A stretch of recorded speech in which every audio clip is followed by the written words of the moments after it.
Grabe, napakatindi ng pahayag ni Trump laban sa Iran.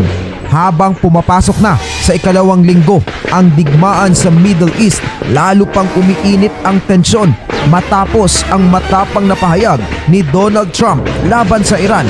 Ayon sa ulat ng BBC News, nanawagan ang US President na dapat umanong sumuko ng walang kondisyon ang Iran o tinatawag na unconditional surrender.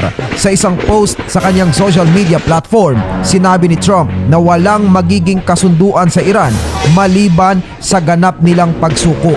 Dagdag pa niya, kapag nagkaroon na ng bagong leader na katanggap-tanggap sa Estados Unidos at mga kaalyado nito, tutulungan umano nila ang Iran na muling bumangon at palakasin ang ekonomiya nito. Ngunit hanggang ngayon, nananatiling malaking tanong kung sino ang magiging susunod na leader ng Iran matapos mapaslang ang dating Supreme Leader na si Ali Khamenei sa unang araw ng digmaan. Ayon naman kay Caroline Leavitt na tagapagsalita ng White House, inaasahan ng administrasyon na maaaring tumagal ang operasyong militar laban sa Iran ng 4 hanggang 6 na linggo. Sinabi rin niya na layunin ng US na pahinain ang kakayahang militar ng Iran kabilang ang kanilang naval forces.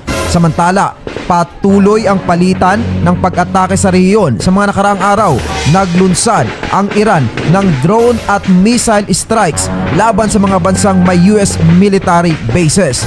Lumawak din ang labanan matapos makisali ang militant group na hawak ng Iran sa pag-atake laban sa Israel. Dahil dito naglunsad ang Israeli military ng mga airstrike sa Beirut sa Lebanon na nagdulot ng malalakas na pagsabog at mass evacuation ng mga residente sa southern suburbs ng lungsod. Sa gitna ng tumitinding digmaan, pumasok din sa usapan ang Vladimir Putin ng Russia matapos niyang makipag-usap sa Iranian President na si Masoud Pezeshkian. Ayon sa Kremlin, nanawagan si Putin na agad na itigil ang labanan at humanap ng diplomatikong solusyon sa krisis. Tama nga ba ang sinabi ni Putin? Please comment your opinion below.